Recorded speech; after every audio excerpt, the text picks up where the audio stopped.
Welcome to another deep dive today. We're going to be cracking open The Talent Code by Daniel Coyle, Okay. exploring the science behind skill development. Sounds good. So forget that whole myth Yeah. about being born with talent or not. Uh, this book is really arguing Right. that greatness is grown, and we're going to figure out how. I love it. What I think is so fascinating about this book is Yeah. it takes us on these journeys to these talent hotbeds around the world, these places you wouldn't think of. Give me an example. Okay, so imagine like a rundown tennis court in Moscow Oh. producing a disproportionate number of like top-ranked tennis players. Right. Or think about Brazil and their dominance in soccer. Yeah. Coyle links that to this game. That's played in a space the size of a phone booth. Wait, a phone booth. Yeah, it's called futsal. Okay. It's basically soccer on fast forward.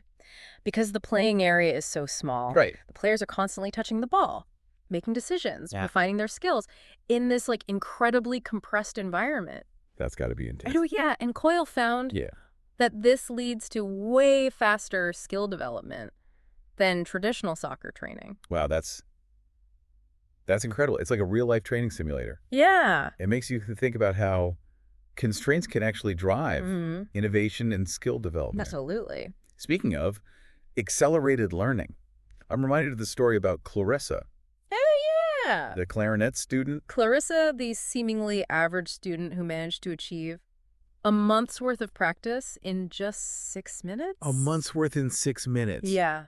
That's insane. That's the power of deep practice, and it's directly linked to how our brains build skill. So how does it actually work? So that's where the science of myelin comes in. Myelin. Yeah, myelin is like insulation that wraps around our nerve fibers, Okay. making signals travel faster and stronger. So the more we engage in deep practice, the more myelin builds up, the more skilled we become. So it's not just about like mindlessly repeating something over and over again. It's about pushing yourself to the edge of your ability. To the edge. Making mistakes and learning from them. Exactly. Coyle compares this to Edwin Link's invention of the blue box. The blue box. Yeah, it was a flight simulator. That allowed pilots to practice risky maneuvers safely and intensely. I see. Much like futsal does for soccer players. Okay. These examples show that by creating environments that demand deep practice, we can like dramatically accelerate skill development. So deep practice is key. But what about talent hotbeds like the Bronte sisters? Right. I mean, they weren't playing a fast-paced game in a tiny space, were they? No, but their story is fascinating because it really challenges the notion of innate talent.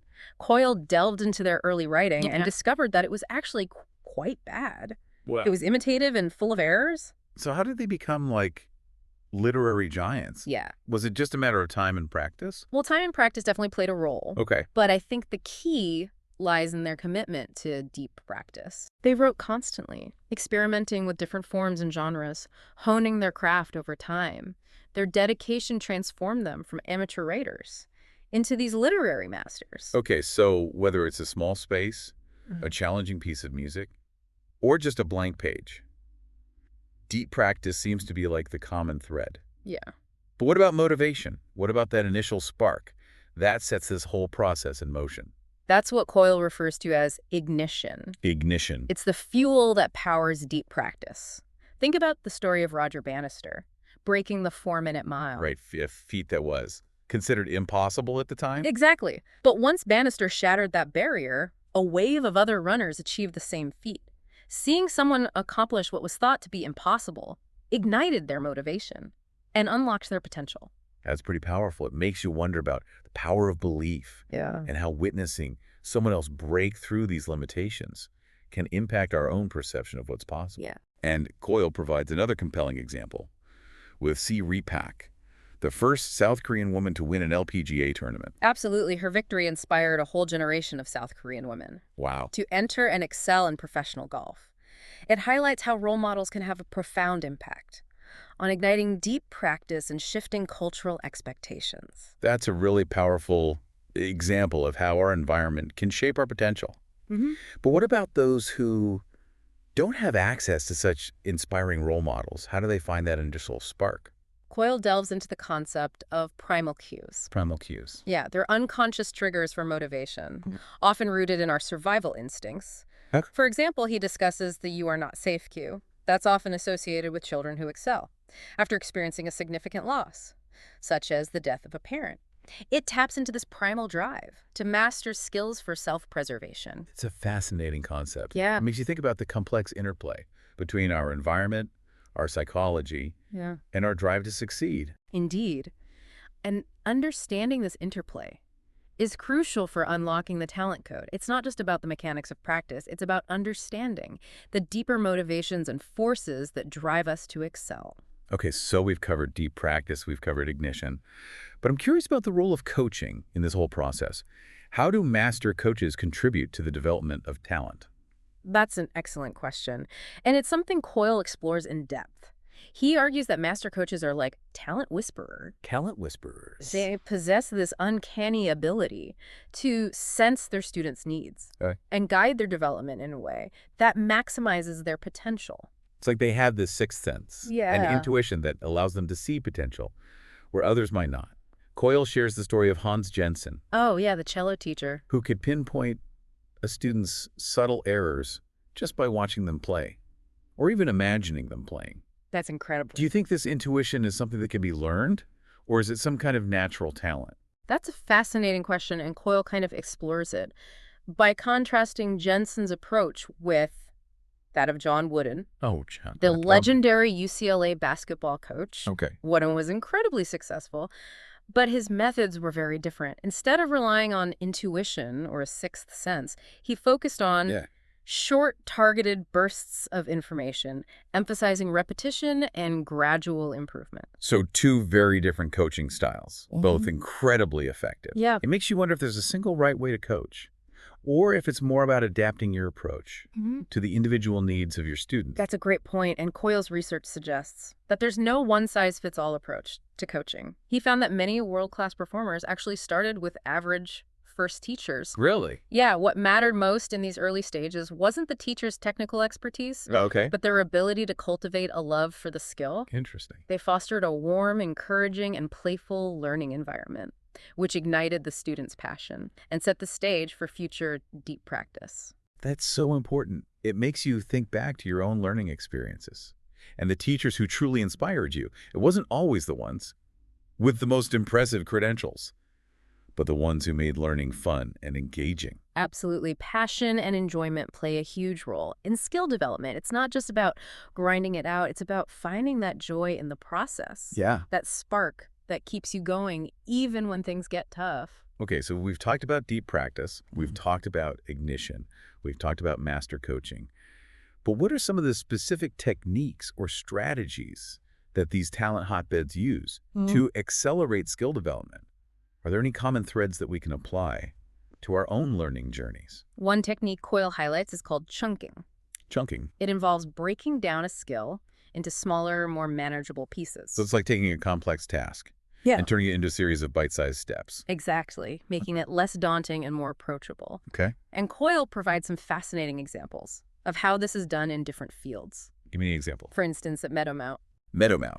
It's a prestigious music school. Okay. Students would cut up their sheet music into these tiny strips Wow. and practice them in a random order. Really? Yeah, this forced them to really focus on each individual element of the piece and master it before putting it all together.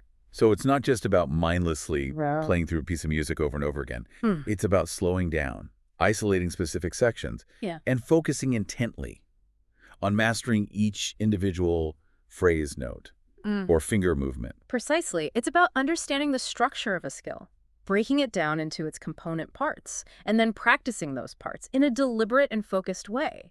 And it seems like this chunking process can be applied to all sorts of skills, not just music. Oh, right. Coyle talks about how chess masters use it to memorize board positions, how athletes use it to break down complex movements, and even how writers use it to structure their stories.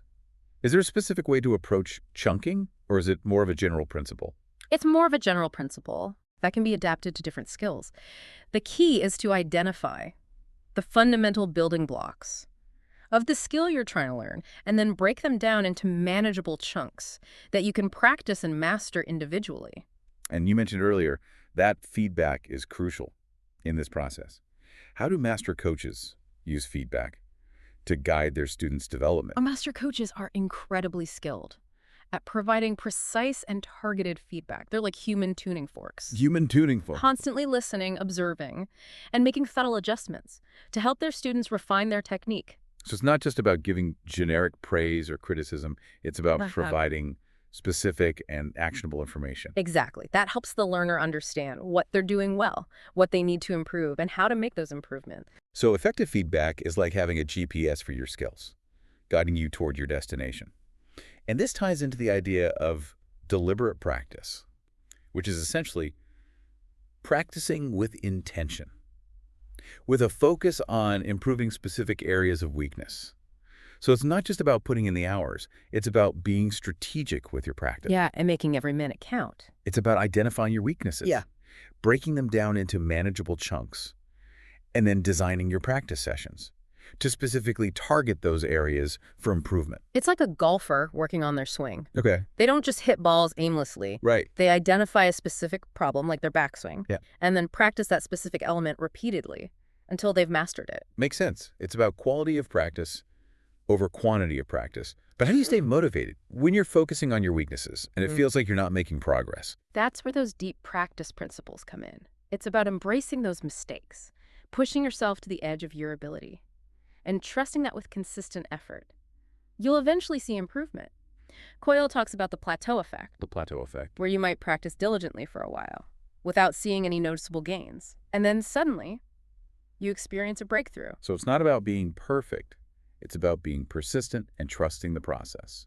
But it's also important to celebrate those small victories along the way, right? Absolutely. It's about acknowledging the progress you've made and using that as fuel to keep going. Skill development is a journey, not a destination. It's a lifelong process of learning, growing, and pushing yourself beyond your comfort zone. And it's something that anyone can do, regardless of their age, background, or natural ability.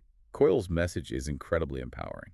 It tells us that we all have the power to achieve greatness, to develop the skills we've always dreamed of, but it also requires effort, dedication, and a willingness to embrace the challenges along the way. Exactly. It's about understanding the code Yeah. and then putting in the work. So let's talk a little bit about how we can apply these principles in our own lives. What are some practical steps that our listeners can take to ignite their own deep practice and start building their myelin? The first step is to identify a skill that you're truly passionate about, something that excites you, and that you're willing to put in the time and effort to master. And it doesn't have to be something grand or extraordinary, Yeah, right? it could be anything from learning a new language to picking up a musical instrument to improving your cooking skills. The key is that it's something that you find intrinsically motivating, something that you're drawn to for its own sake, not just for some external reward. Okay, so once you identified your skill, what's the next step? It's about finding the right resources and support to help you on your journey. Resources and support. This could mean finding a good teacher or mentor, joining a class, or simply connecting with other people who share your passion. It's also important to set realistic goals and to design your practice sessions in a way that's both challenging and enjoyable. So find that balance between pushing yourself and making sure you're still having fun in the process. Exactly. And remember, deep practice is about embracing those mistakes and using them as opportunities for growth. Don't beat yourself up if you don't get it right away. It's a process, a journey of continuous improvement. And it's important to celebrate those small victories along the way. Yeah? Remember, skill development's a marathon, not a sprint. Yeah. It requires consistent persistence and a belief in your own ability to grow. So find your passion, design your practice, embrace the struggle, and celebrate the journey. And don't be afraid to seek out those talent whisperers, those master coaches who can guide you along the way. They might be closer than you think. Now, speaking of master coaches, Coyle tells this fascinating story about Lindeception, Lindeception. a vocal coach who trained some of the biggest names Yeah. in pop music. What makes her such a remarkable example of a talent whisperer? Well, Lindeception is a great example of a talent whisperer because she had this incredible ability to understand a singer's strengths and weaknesses and then tailor her coaching to help them reach their full potential. I'm curious about her background. Did she always focus on pop music? Or did she come from a different musical tradition? What's interesting is that she started out as a classically trained singer Yeah. But she realized that the traditional methods weren't necessarily effective for everyone, especially in the world of pop music. So she had to adapt and develop her own methods. Yeah. Like she created this hybrid approach, blending the rigor of classical training with the energy and passion of pop music. Exactly. She developed her own unique system, her own matrix of knowledge that allowed her to work with a wide range of singers and help them develop their own distinctive voices. And she was incredibly successful. Coyle mentions that she trained singers like Jessica Simpson and Kelly Clarkson, who both went on to have massive careers. It makes you wonder if her success was solely due to her technical expertise, or if there was something more to it. That's a great point. Coyle emphasizes that Septien's success wasn't just about her technical skills. It was also about her ability to connect with her students on a personal level, to understand their dreams, their fears, and their motivations. It sounds like she had a real knack for building relationships and creating a supportive learning environment. Absolutely. Perhaps that personal connection allowed her students to feel more comfortable, taking risks and pushing themselves further. Exactly. And she also had a deep understanding of the psychology of performance. She knew how to build confidence, manage stage fright, and help her singers connect with their audiences on an emotional level. It's like she was a combination of vocal coach, therapist, and motivational speaker, all rolled into one. Wow. It's a powerful reminder that teaching is about so much more than just conveying technical information. Right. It's about inspiring, motivating, and empowering your students to achieve their full potential. Absolutely. And Coyle emphasizes that master coaches like Septien aren't just born, they're made. Okay. They develop their skills through years of experience, observation, and deep practice of their own. So it's not about having some innate gift or talent. No. It's about honing your craft, building your knowledge, and developing your intuition through dedicated effort and a willingness to learn and grow. Precisely. It's about embracing the journey of continuous learning and refinement. Now, before we wrap up our deep dive into the talent code, I want to shift gears for a moment and talk about one of the most compelling examples in the book. Okay. The story of KPP. KPP. The Knowledge is Power program. Oh, that's a fascinating case study. It's a network of charter schools that is remarkably successful at helping low-income students achieve academic success, often exceeding the performance of their wealthier peers. What's so unique about KPP's approach is about changing the curriculum, attracting better teachers, or something else entirely. What's interesting is that KPP doesn't focus on changing the curriculum or the teachers. Instead, they focus on changing the environment. The environment. They create a culture of high expectations, deep practice, and a relentless focus on college success. Coyle described how they use all sorts of creative strategies and motivational techniques to ignite the student's desire to learn. Yeah, they call it KIPP-nosis. KPP-nosis. It's like they create this alternate reality where college isn't just a possibility, it's an inevitability. Wow. They immerse the students in a world of college penance, college visits, and college-themed classrooms. Even the teachers refer to the students. By the year they'll be graduating from college. It's like they're rewiring the students' brains to believe in their own potential and to see college as a tangible goal, not some far-off dream. Exactly, and it's incredibly effective. KIPP students consistently outperform their peers on standardized tests, and a significant percentage of them go on to attend college. That's remarkable. But is it all about motivation, or is there a deep practice component too? KIPP's success as well. There's definitely a strong emphasis on deep practice at KIPP. Okay. Students spend more time in school. They have more homework, and they're constantly being challenged and pushed to improve. So they're not just raising expectations, they're providing the structure and support necessary to meet those expectations. Right. They're creating a talent hotbed within the school itself, an environment where deep practice is not just encouraged, it's expected. And it's not just about academics. KPP also focuses on character development, teaching students important life skills like self-discipline, perseverance, and teamwork. Right. They even have this practice called SLANT. SLANT. Which stands for sit up, listen, ask questions, nod, and track the speaker. It's all about fostering those habits of deep practice, those behaviors that contribute to success, both inside and outside the classroom. It's amazing how these small changes, these subtle shifts in the environment can have such a profound impact on students' development. It's like they're creating a myelin-rich ecosystem, a breeding ground for talent and success. Key IPP is a truly inspiring example of how we can nurture potential and unlock talent. Regardless of background or circumstance, it's about creating the right environment, fostering the right mindset, and providing the opportunities for deep practice to flourish. Yeah. And that brings us back to Coyle's central message. Greatness isn't something you're born with.